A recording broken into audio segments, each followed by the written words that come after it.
Hello बच्चों।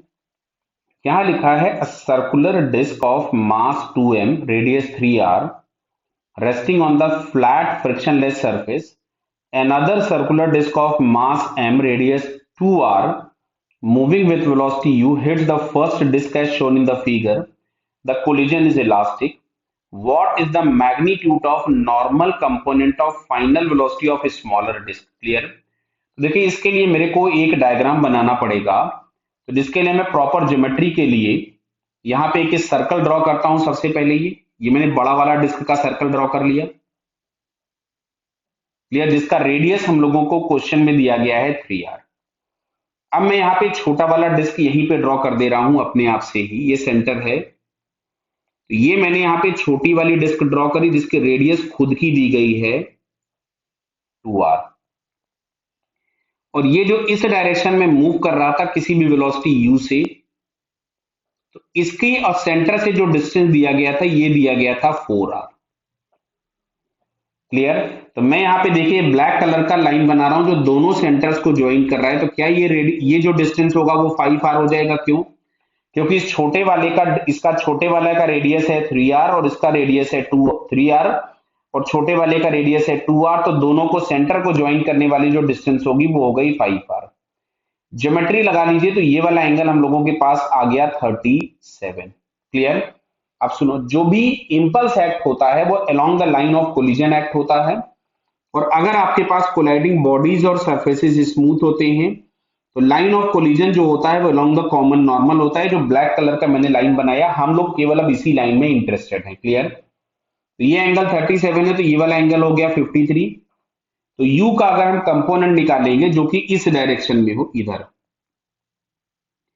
इस direction में जो कंपोनेंट आएगा वो आपके पास आ गया ये एंगल 53 बताया है ना, ये आ गया u cos 53। तो u cos ऑफ 53 में इसको बाहर लिख देता हूं, थोड़ा बड़ा लिख पाऊंगा जिससे मैं। तो u cos ऑफ 53 जिसको हम लोग लिख सकते थे 3u/5। तो अब अगर हम इनिशियल मोमेंटम देखें along the line of collision तो वो था m इंटू 3u/5। अच्छा, फाइनली हम लोग ये मान लेते हैं कि जो m वाला मास है वो v1 वेलोसिटी से जाएगा इस लाइन के लॉन्ग, और ये जो 2m वाली डिस्क है वो किसी v2 वेलोसिटी से जाएगी इस लाइन के लॉन्ग। बेटा क्या क्लियर हुआ आपको? ये बराबर। तो ये हम लोगों के पास आ गया इक्वेशन नंबर 1। चलो इसमें से पहले कैंसिल कर देते हैं, फिर हम इक्वेशन नंबर 1 लिखते हैं। तो this one is 3u/5 is equals to v1 plus 2v2। Clear? इसका मास 2m कैसे? तो बेटा वो दिया हुआ है क्वेश्चन में आपको। देखिए इसका मास 2m बड़ी वाली का और छोटे वाले का मास m दिया हुआ है। अब अच्छा हम लगाते हैं कोएफिशिएंट ऑफ रेस्टिट्यूशन। तो कोएफिशिएंट ऑफ रेस्टिट्यूशन में जो हम लोग लिखते हैं उसमें भी हम लोग जो वेलोसिटीज लेते हैं वो लाइन ऑफ कोलिजन के अलोंग की ही लेते हैं। तो E is equal to relative velocity after upon relative velocity before along the line of collision. तो बिफोर तो 3u/5 थी, मैंने ये लिख दी। अच्छा, आफ्टर हम लोगों ने ये माना है ये वाला जा रहा है किसी वेलोसिटी v2 से और ये वाला जा रहा है किसी वेलोसिटी v1 से आफ्टर कोलिजन। चलिए आफ्टर कोलिजन वाली चीजों को मैं ब्लू कलर से दिखा देता हूं तो ज्यादा आसानी से हमको दिखेगा। आफ्टर कोलिजन हमने माना है कि ये जा रहा था किसी v1 से और ये वाला जा रहा था किसी v2 से। क्लियर? तो अगर हम रिलेटिव वेलोसिटी आफ्टर कोलिजन लिखेंगे तो that will be v2 minus v1, और इलास्टिक कोलिजन था तो E बराबर हो गया 1। तो यहां से हमारे पास इक्वेशन आ रही है v2 minus v1 is equals to 3u/5। क्या बेटा क्लियर है? ये आ गया इक्वेशन नंबर 2। एक काम करो, हम लोग इंटरेस्टेड थे, हम लोगों से पूछा गया था स्मॉल डिस्क का what is the magnitude of normal component of smaller disc. मतलब हम लोग v1 में इंटरेस्टेड है, हमें v2 नहीं चाहिए। तो एक काम करते हैं इक्वेशन नंबर 2 में हम लोग v2 से मल्टीप्लाई कर दें। तो 2v1 is equals to 6u/5। इसमें मैंने 2 से मल्टीप्लाई कर दिया और फर्स्ट इक्वेशन में यहां पे लिख लेता हूं। तो it is v1 plus 2v2 is equals to हमारे पास मिलेगा 3u/5। दोनों को सब्ट्रैक्ट कर देते, तो ये माइनस हो गया, ये भी माइनस हो गया, यहां माइनस हो गया, तो ये दोनों कैंसिल हो गए।